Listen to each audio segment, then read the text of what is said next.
تین طرح کے لوگ تھے کربلا گروہ، اور ہماری زندگی بھی ویسی ہے. ایک وہ جو رشد کر گئے آگے چلے گئے، حضرت حر عابس رشد کر گئے، حبیب نے مظاہر اور آگے چلے گئے. ایک وہ جو راکد ہو گئے، آئے نہیں، نہ آگے گئے نہ پیچھے، مگر نقصان میں رہے. ایک وہ جو انحطاط کر گئے، گر گئے. خوب اس کے میں نے عوامل آپ کو بتایا، سرمایہ ہوتا ہے. ایک فیکٹر جو رشد کا باعث بنتا ہے، جو ترقی دیتا ہے، کمال میں لے کے جاتا ہے، وہ مولا کائنات حضرت علی ابن ابی طالب امام فرماتے ہیں کہ من اصلح المعاد، جس نے اپنی معاد کی اصلاح کی، معاد یعنی قیامت، جس نے اپنی قیامت کی اصلاح کی وہ رشد کرے گا، وہ اوپر کی طرف جائے گا. اصلاح کی معاد، قیامت کو ماننے والے بہت لوگ ہیں، چند گروہ ہیں. ایک وہ ہے جو قیامت کو مانتا ہی نہیں ہے، کوئی قیامت نہیں ہے، یہ سب ایسے ہی ہے، یہ سب نبی آئے اور یہ وہ جو ہوا آپ نے دیکھا. آپ نے یزید کی بھی یہ سٹوری تھی ساری، اس نے کیا بولا تھا، کوئی وحی نہیں آئی، بنی ہاشم نے بس یہ خود اپنا کیا.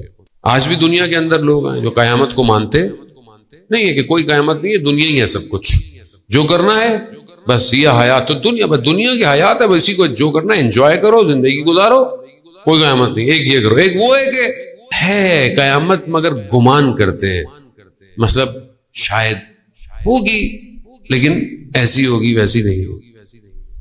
ایک وہ ہے جو قیامت پہ یقین رکھتا ہے. اب میں قیامت پہ یقین رکھتا ہوں، لیکن کیا میں اپنی قیامت کو صحیح کر رہا ہوں یا نہیں کر رہا ہوں؟ قیامت کا ذکر قرآن میں، حدیث و روایات میں، آپ قرآن کھولیں، قرآن میں 30% جو تقریباً چیزیں ہیں، یا ہر صفحے میں بہرحال کہیں نہ کہیں کوئی نہ کوئی آیت آپ کو آخرت کا منظر بیان کر رہی ہے، کوئی نہ کوئی باتیں بیان کر رہی ہے. اگر آپ یہاں سے گھر سے آفس جائیں تو رستے میں 3-4 بل بورڈ لگے ہوئے ہوں، تم نے مرنا ہے، قیامت ہے، حساب کتاب ہے. آپ نہ چاہتے ہوئے بھی دیکھیں گے، آئیں گے، دیکھیں گے. آہستہ آہستہ آپ کے دل میں قیامت کا خوف پیدا ہوگا. آپ جب کام پہ جائیں گے تو وہ قیامت آپ کے اندر ہوگی. جھوٹ نہیں بولو. جو آدمی اپنی قیامت کی اصلاح کرے گا وہ کیا ہے؟ جس کو پتا ہو کہ مرنا ہے اور حساب کتاب دینا ہے، تو کیا کرے گا؟ جھوٹ نہیں بولے گا، چوری نہیں کرے گا، رشوت نہیں لے گا، حق نہیں کھائے گا. دیکھو نا، آٹومیٹک سسٹم صحیح ہونا شروع ہو جائے گا. اثرات معاد مرتب کرتی ہے. یہ گفتگو ہمارے ہاں بالکل آف ہے، شارٹ ہے. قیامت کی جہاں 50,000 سال کھڑے ہونا ہے، ہر ایک مقام 50 مقام پہ، ہر مقام پہ 1000 سال کھڑے ہوں گے آپ. یہاں تھوڑی دیر کھڑا ہونا پڑ جائے آدمی کو کتنی تکلیف ہوتی ہے، اور وہاں تو کوئی بجلی بھی نہیں ہے، روشنی بھی نہیں ہے، یو پی ایس بھی نہیں چلے گا، وہاں کچھ نہیں ہے، جنریٹر وینریٹر کچھ نہیں ہے. وہاں یوم حسرت ہے، وہ حسرت کھائیں گے لوگ. کوئی شیلٹر نہیں ہے سوائے اس کے جو لے کے جاؤ، اس کی کوئی فکر نہیں ہے، اس کی کوئی نکل جائیں گے مولانا، نکل جائیں گے. عزیزان محترم، یہ اہل بیت علیہ الصلوۃ والسلام کی روایات ہیں. یہ امام نے اس لیے تو فرمایا تھا کہ میرا شیعہ وہ ہے جو میری اطاعت کرے، اطاعت کرے.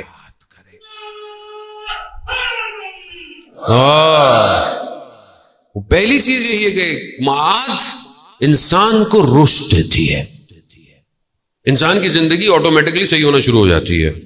وہ اسے قیامت پہ یقین ہوتا ہے، اسے پتا ہے کہ ماجرا کیا ہوگا، معاملہ کیا ہوگا. اس کی زبان کنٹرول ہو جائے گی، اس کی آنکھیں کنٹرول ہو جائے گی. اب یہ فرق ہے کسی چیز کے علم ہونے میں اور کسی چیز کے یقین ہونے. علم سب کے پاس ہے، علم سب کو پتا ہے. سائنس بھی کہتی ہے ایک ٹائم آئے گا دنیا کولیپس ہو جائے گی. سائنس بھی کہتی ہے آئیں گی چیزیں گریں گی، دنیا ختم ہو جائے گی، سورج آہستہ آہستہ آ رہا. سائنس بھی کہہ رہی ہے، علم ہے، لوگوں کو علم ہے. لیکن یقین اور پھر عین الیقین، حق الیقین ان کو ہوتا ہے کہ جن کے سامنے کائنات کھلی ہوئی کتاب ہو. مولا متقیان اپنی مناجات میں کیا فرما رہے، ہماری توجہ نہیں ہے اصل میں.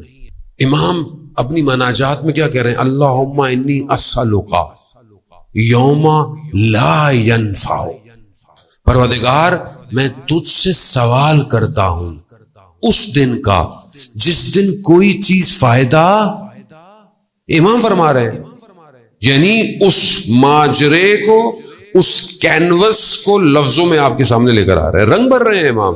مانا جاتا ہے امیر المومنین آخرت کو رنگ بھر رہی ہے، رنگ۔ کوئی چیز فائدہ نہیں دے گی، امام کہتے ہیں، سوائے اس کے جو قلب سلیم لے کر آئے گا۔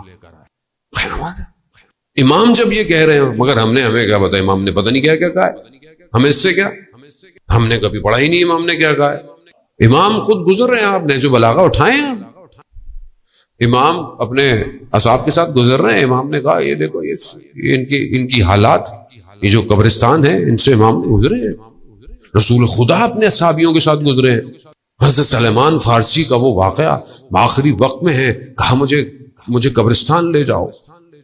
بہت طولانی وہ گفتگو ہے کہ اللہ کی اجازت سے انہوں نے مردے کو کہا کہ باہر نکلو اور ایک ایک حال بتاؤ، روح کے نکلنے کا معاملہ کیا تھا۔ ہم نے کبھی پڑھا ہی نہیں، ہمیں کیا اس سے، ہمیں پتہ ہی نہیں ہمیں جانا بھی ہے کہ نہیں جانا۔ ابھی یہاں سے جو ہے وہ کہیں گھومنے پھرنے جانا ہو، کہیں پاکستانی چلے جائیں تو ویدر، موسم کیسا ہے، اگلے 5 دنوں میں بارش ہو رہی ہے کہ نہیں ہو رہی ہے، کپڑے کون سے لے کے جائیں، کھانا کیا ہوگا، پینا، 5 دن کے لیے جا رہے ہیں۔ اور جہاں قرآن کہہ رہا ہے ہم فیہا خالدون، تم ہمیشہ وہی رہو گے، ادھر موسم کیسا ہے، ادھر ویدر کیسا ہے، کیسے کپڑے لے کے جانے ہیں وہاں پہ، وہاں برانڈ نہیں چلے گا، وہاں کوئی اور برانڈ چلے گا۔ جو جتنا امام کے قریب ہوگا وہ ادھر بھی اتنا ہی قریب ہوگا۔ سید الشباب الاہل الجنہ کون ہے؟ جنت کے سردار۔ سرداروں سے آج بنا کے رکھو، کل وہی سردار۔ عزیزان، میرا مقصد خدا نخواستہ آپ کو مایوس کرنا یا ڈرانا نہیں ہے، ٹچ بس، تھوڑا سا ہلے زندگی میں۔ آج معاشرے میں جو فقدان ہے، آج پورا معاشرہ انحطاط کی طرف ہے۔ آپ دیکھیں حالات، دیکھیں ڈائیورس ریشو، دیکھیں رویے، دیکھیں گھروں کے۔ مجھے کسی نے بولا کہ مولانا صاحب وہ مجلس میں پڑھیں آپ، میں بھول جاتا ہوں، مجھے کیا اپنے یاد نہیں رہتا ہے کہ کیا پڑھنا ہے کیا نہیں پڑھنا، کہ وہ ہماری والدہ نے جو ہے وہ ایک بہن کو بھی ڈائیورس کلا دی، دوسری کو بھی ڈلا دی، تیسری کو، خدا کے لیے ان کو سمجھائیں، مجلس سے پڑھتی ہیں، زیارت پہ جاتی ہیں، کیا مسئلہ ہے؟ خوف نہیں ہے قیامت کا، حساب کتاب ہوگا۔ دنیا ہمارے لیے مقصد بن گیا ہے، اور جب دنیا مقصد ہو تو بس پھر کیا ہے، لقمہ، لذت یہاں تک ہے، زبان تک، پھر لذت ختم ہے۔ اس لیے امام حسین علیہ الصلوۃ والسلام نے ارشاد فرمایا، دین تمہارے منہ میں رکھا ہوا کیا ہے؟ لقمہ، جب دل چاہتا ہے نکلنے دو، اپنی مرضی کا دو بس۔ اگر آپ تو قیامت پہلی چیز آپ کی یہی ایڈجسٹ کرتی ہے، اگر آپ قیامت کی اصلاح کر رہے ہیں۔ دوسری چیز، قیامت پر یقین انسان کو بذل سکھاتا ہے، یعنی اپنے خون کی قربانی دینا، بذل دینا۔ آپ دیکھیں کربلا کے اندر جو لوگ تھے ان کو تکلیف نہیں ہو رہی تھی، کیوں؟ کیونکہ وہ معاد کو اصلاح کر رہے تھے، وہ اپنے مقام کو قیامت میں دیکھ رہے۔ اس لیے آپ دیکھیں حتیٰ بعض روایت میں ہے کہ اصحاب امام حسین مسکرا رہے ہیں، کیوں؟ کیونکہ ماجرا کوئی اور ہے، وادی کوئی اور ہے، اس وادی کی طرف جا رہے ہیں۔ خوب انسان اگر ایک چیز ایڈجسٹ کر لے، معاشرہ سکوت سے بچ جائے۔ اگر ہم سب کو قیامت کا خوف ہو تو ہم ایک دوسرے کے ساتھ کیسے ہوں گے؟ ہم روڈ پہ کیسے ہوں گے؟ ہم محلے میں کیسے ہوں گے؟ ہمارے حکمراں کیسے ہوں گے؟ ہمارا تو خواب ہی ہے کہ یہ اچھے ہوں، ویسے پتہ نہیں کیا ہوگا، لیکن وہاں ان کے ساتھ اچھا ہوگا نہیں، ویسے اس خوش فہمی میں نہ رہے گی کہ وہاں اچھا ہو جائے گا ان کے ساتھ۔ نہیں، اللہ جب کوئی ذمہ داری دیتا ہے کاندھوں پہ، ایک شخص ہے نا، ایک شخص ہے جو چھپ کے گناہ کرتا ہے، اس کا گناہ کسی کے اوپر اثر مرتب نہیں کرا، اس کے اوپر گناہ ہے، اس کا حساب کتاب۔ لیکن ایک شخص ایسا کام کرتا ہے کہ پورا معاشرہ گناہ گار ہو جائے، اس کی پکڑ زیادہ ہے۔ تو اگر کسی کو کوئی بھی کرسی ملتی ہے، کوئی بھی جاب ملتی ہے، مطلب مجھے اللہ نے یہ ممبر دیا، وہ ذمہ داری ہے۔ اب اگر میں کوئی یہاں سے ایسی بات کروں کہ جس سے آپ کا عقیدہ تبدیل ہو جائے، صحیح سے ہٹ جائے، آپ کا عمل ضعیف ہو جائے، کمزور ہو جائے، میری پکڑ ہے، مجھے خدا چھوڑے گا تھوڑی، مطلب غلط جس نے کیا اس نے تو کیا، میرے ساتھ تو جو ہوگا وہ اسی طرح اگر جب آپ کے پاس خدا کوئی چیز دیتا ہے، آپ کی ذمہ داری ہے، آپ کا حساب کتاب لیا جائے گا۔ اب انسان جو ہے وہ اپنی ذمہ داری اگر ادا نہ کرے، خوف قیامت نہیں ہے۔ آپ دیکھیں جب امام حسین چھٹی محرم کو اپنے حضرت عباس علیہ السلام، حضرت علی اکبر اور چند لوگوں کے ساتھ عمر ابن سعد سے ملاقات ہوئی، تو کیا امام نے مذاکرہ تھوڑی کیا تھا کہ مثلا تم یہ کر لو ہم یہ کر لیں؟ نا، امام اس کو پیغام دے رہے تھے کہ ایسا ایسا ہے ہماری طرف سے۔ بس اس میں امام نے یہی کہا کہ دیکھو قیامت کا خوف کھاؤ، قیامت کا۔ امام نے اسے قیامت یاد دلائی کہ یہاں تمہیں لگ رہا ہے کہ تمہیں شہر رہے کی حکومت مل جائے، یہ ہو جائے وہ ہو جائے، قیامت کو یاد کرو۔ تو ہمارے حکمرانوں کو بھی قیامت کو یاد کرنا چاہیے۔ آج اپنی ملک کے حدود دشمن کو دے دیتے ہیں، بیچ دیتے ہیں نا۔ کیا ہے ڈالر نیچے کیوں آ گیا؟ آپ نے اپنی ایئر سپیس دے دی ہے دشمن کو، ڈرون اڑا ہے آپ کا، حساب کتاب ہے آپ کا، حساب کتاب لیا جائے گا، آپ کا نوچا جائے گا، چیخ و پکار ہوگی۔ اس وقت انسان کو دیکھا کاش میں حکمران ہی نہیں بنا ہوتا، اور یہ اتنی جائیداد اور اتنی دولت اور اتنے اسکائی اسکریپرز، مطلب شداد سے زیادہ انسان کے پاس کوئی جنت ہے کیا جو اس نے دنیا میں بنائی تھی؟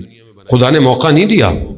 خوف خدا، خوف خدا ضروری ہے۔ آج معاشرے میں خوف خدا نہیں، مطلب جو ویسے بھی جاتے ہیں، ہم مطلب میں تو اپنی کیا بات، مجھے تو خیر چانس زیادہ دیتے نہیں یہ لوگ، لیکن جو لوگ خوف خدا یاد ہی نہیں دلاتے، آپ خوف خدا یاد دلائیں۔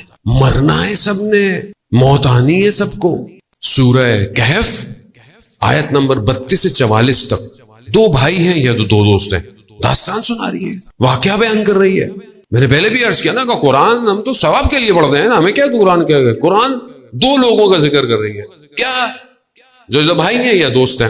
ایک ثروت مند ہے، بہت امیر ہے، باغ ہیں، زراعت ہے، میوے پھل، بہترین زمین ہے۔ دوسرا فقیر ہے، غریب ہے، لیکن جو امیر ہے وہ عیاش، خدا کی اطاعت نہیں ہے۔